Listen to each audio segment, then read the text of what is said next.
Cockroach Janata പാർട്ടിയെ പിന്തുണച്ചു എന്ന് മാത്രമല്ല, what I want to say is, ഞാൻ ഇവിടെ എത്താൻ കാരണം അന്ന് ഞാനിത് ഭയങ്കരമായിട്ട് ഫോളോ ചെയ്ത ഒരാളാണ് over the last many weeks. എന്റെ ഇൻസ്റ്റഗ്രാം ഫീഡ് കണ്ടാൽ നിങ്ങൾക്കറിയാം, ഞാൻ ഷെയർ ചെയ്ത പോലത്തെ ആരും റീഷെയർ ചെയ്തിട്ടില്ല. അത് കണ്ടിട്ട് ആൾക്കാർ എന്നെ വിളിച്ചു ചോദിച്ചു എനിക്കുള്ള അസുഖം വന്ന് എന്റെ അക്കൗണ്ട് ഹാക്ക് ആയോ എന്ന്. അത്രയധികം ഞാൻ റീപോസ്റ്റും റീഷെയറും ചെയ്തൊരു സംഭവമാണ് ഈ ഒരു ടോപ്പിക്. ബിക്കോസ് അതെന്നെ എവിടെയോ ഒന്ന് അൺകംഫർട്ടബിൾ ആക്കി. നമ്മളൊരു സിറ്റിസൺ ഓഫ് ദ കൺട്രി ആകുമ്പോൾ ചില കാര്യങ്ങൾ, ഇപ്പം ഞാൻ വളരെയധികം പട്ടികൾക്ക് വേണ്ടി സംസാരിക്കുന്ന ഒരാളാണ്, ഞാൻ വളരെയധികം LGBTQ വേണ്ടി സംസാരിക്കുന്ന ഒരാളാണ്. പക്ഷെ ഇതും എന്നെ അതുപോലെ തന്നെ ഒന്ന് അൺകംഫർട്ടബിൾ ആക്കി. പക്ഷേ സോനം വാങ്ചുക് ജീനെ സത്യാഗ്രഹിക്കുന്നത് അദ്ദേഹത്തിന് ഒരു 20ഓ 21ാമത്തെ ദിവസം സ്റ്റേജിൽ നിന്നും അവരെടുത്തുകൊണ്ട് പോയ രീതി അത് അക്സെപ്റ്റബിൾ അല്ല. ഇന്ത്യ എന്ന രാജ്യത്ത് ആ ഒരു അപ്രോച്ച്, ആ ഒരു ആറ്റിറ്റ്യൂഡ് നമ്മൾ സഹിക്കേണ്ട ഒരു ആവശ്യമില്ല. ഇത് ഗവൺമെന്റ് ആരായാലും, whoever might be in power, I don't think we should be able to take that. I am not going to sit and blame one party or the other party.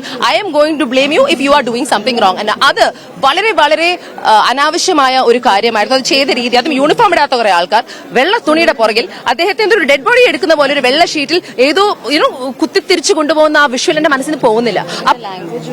Use ചെയ്ത ഭാഷ was not right. അപ്പോഴാണ് ഞാൻ തീരുമാനിച്ചത് എനിക്ക് directly ഇവിടെ വരണം. ഇവിടെ എന്ത് നടക്കുമെന്ന് എനിക്കറിയില്ല, ഇവിടുത്തെ ഒരു ആറ്റിറ്റ്യൂഡ് എന്താണെന്ന് എനിക്കറിയില്ല. കോക്രോച്ച് ജനതാ പാർട്ടിനെ കുറിച്ച് എനിക്ക് കൂടുതൽ അറിയില്ലായിരുന്നു ഈ ഒരു പ്രൊട്ടസ്റ്റ് അല്ലാതെ. അഫ്കോഴ്സ് അവരെ കോക്രോച്ചസ് വിളിച്ചു, അതുകൊണ്ട് അവരിങ്ങനെ ഒരു പാർട്ടി തുടങ്ങി, വളരെ സക്സസ്ഫുൾ ആയി. I understand that. ബട്ട് ഇവിടെ എത്തിയപ്പം ഇറ്റ് വാസ് ഭയങ്കര ബുദ്ധിമുട്ടായിരുന്നു ഇവിടെ അകത്ത് കയറാൻ. ഇവിടെ അകത്ത് കയറാൻ ബുദ്ധിമുട്ടായപ്പം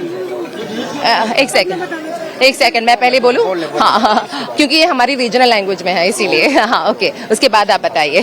हाँ, सो क्या होगा എന്നൊക്കെ. So what I want to say is, ഇവിടെ എത്തിപ്പെടാൻ തന്നെ എല്ലാവർക്കും വളരെ ബുദ്ധിമുട്ടായിരുന്നു. Was it difficult for you to reach here? എനിക്ക് ബുദ്ധിമുട്ടായിരുന്നു. ബിക്കോസ് ഞാൻ വന്ന സമയത്ത് ഓൾറെഡി അവർ ബ്ലോക്ക് ചെയ്തിരുന്നു.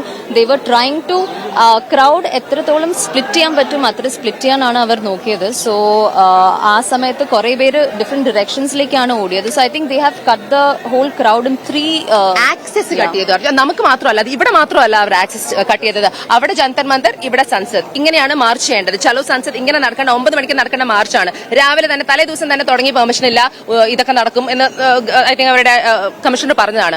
അപ്പോൾ ഓൾറെഡി നമുക്ക് മനസ്സിലായി എന്തോ പ്രശ്നം നടക്കുന്നത്. പിന്നെ ഞങ്ങളത് ഫോളോ അപ്പ് ചെയ്തുകൊണ്ടിരിക്കുകയാണ്. അപ്പോഴാണ് ഞാൻ രാവിലെ 9 മണിക്ക് ഇവിടെ എത്തുന്നത്. ഇവിടെ അടുത്തെത്തുമ്പോൾ തന്നെ ദൂരെ നിന്ന് തന്നെ ബാരിക്കേഡ്സാ. ഒരു വണ്ടിക്കകത്തേക്ക് കയറണമെങ്കിൽ, ഒരു കോമൺ ആൾക്ക് ഇതിനകത്തേക്ക് വരണമെങ്കിൽ പ്രശ്നമായിരുന്നു.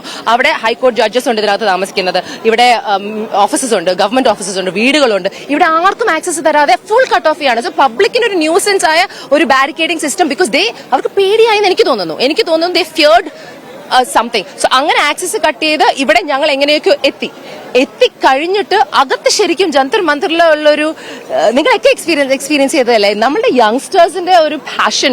അവരിവിടെ എത്തിയത് ഒച്ചയോ ബഹളോ ഉണ്ടാക്കിയോ അടിയുണ്ടാക്കാനോ ഒന്നും അല്ല. അവരുടെ ഒരു പ്രശ്നം അത് പരിഹരിക്കണം എന്ന് പറഞ്ഞാണ് എത്തുന്നത്. പാട്ടുപാടി, കോൺവെർസേഷൻസിലൂടെ, ഡയലോഗിലൂടെ. അതിനെയാണ് ഇവരെ ലാത്തി ചാർജും ടിയർ ഗ്യാസും ചെയ്ത് അടിച്ച് തരിപ്പണമാക്കിയത്. ചിലവരെ ഹോസ്പിറ്റലിൽ അഡ്മിറ്റഡ് ആണ്, ചിലവരെ ആണുങ്ങൾ പെണ്ണുങ്ങളെ അടിക്കുന്നു. ഇതൊക്കെ അലൗഡ് പോലും അല്ല.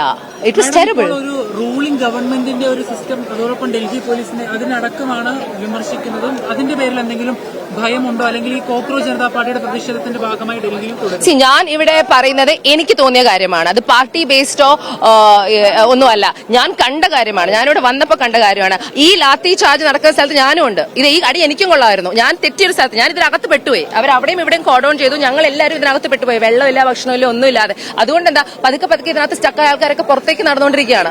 പുറത്തായിരുന്നെങ്കിൽ സംസദിലേക്ക് കുറച്ച് ആൾക്കാർ നടക്കാൻ നോക്കി, കുറച്ച് പ്രഷർ ഇടാൻ നോക്കിയപ്പോൾ അവരെയൊക്കെ എന്തൊക്കെയാ ചെയ്തത് നിങ്ങൾക്ക് അറിയാം. നിങ്ങൾ വീഡിയോ കണ്ടുകൊണ്ടിരിക്കുകയാണ് അല്ലെ? What did you think? പിന്നെ അത് മാത്രമല്ല, ഇപ്പം ഇൻജേർഡ് ആയ കുട്ടികളാണെങ്കിലും അവിടെ സീജർ വന്നിട്ട് വീണ ഒരു കുട്ടി ഉണ്ടായിരുന്നു. അവർക്ക് ഒരു കുറച്ച് വെള്ളം പോലും കൊടുക്കാൻ ഒരു കെയറും ഒരു സിമ്പത്തി ഇല്ലാത്ത ഒരു ഓഫീസേഴ്സ് ആയിരുന്നു എല്ലാവരും. They didn't care. They didn't even, അവിടെ ഉള്ള എല്ലാവരും പറയുന്നുണ്ടായിരുന്നു please call the ambulance, but they did not.